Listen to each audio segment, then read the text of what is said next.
My role is Director of Age Grade Rugby, so I facilitate rugby for our players from under 6 to under 18, both boys and girls. And how many children have come through since the time, I guess, that you've been here, and what do you do as of currently right now? So we have 320 junior players on our books, and I coach the under 16s, and then I try and facilitate the coaching and the leadership within the rugby club that focuses on those age groups.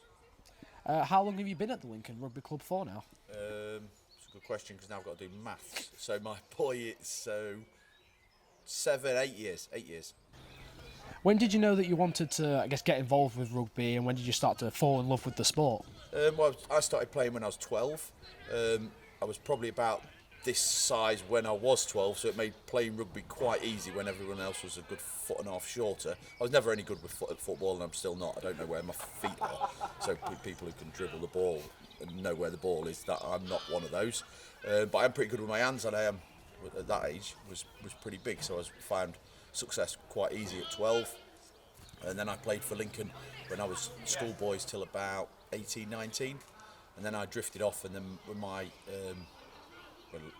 son was 8, then he said he would like to go and play rugby. So I came up here, stood on the sideline like a dutiful dad, spinning the ball. One of the coaches said, did you used to play? And I said yes. He went, do you want to coach? I said yes. And every time an opportunity keeps coming towards me, I just keep saying yes. And so you just end up where you end up. And there's a lot of articles that are saying that rugby is a form of child abuse. Do you think that's obviously the one way to look at it, because there's a lot of skills and benefits that rugby can bring to children?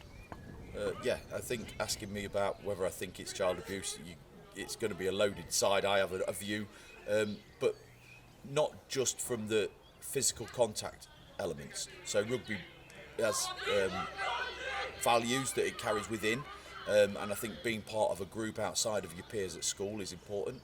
So there's a lot of other benefits to being within a rugby environment other than just the contact. But I think if the contact is managed well, and that's where the coaching comes in, and the quality of the coaching and the message that it's okay to be scared. It's okay if you don't want to do it. There's no pressure. But if you feel that you want to put yourself on that side of the white line and you want to go and try and do your best, then there should be a sport and an availability to do that.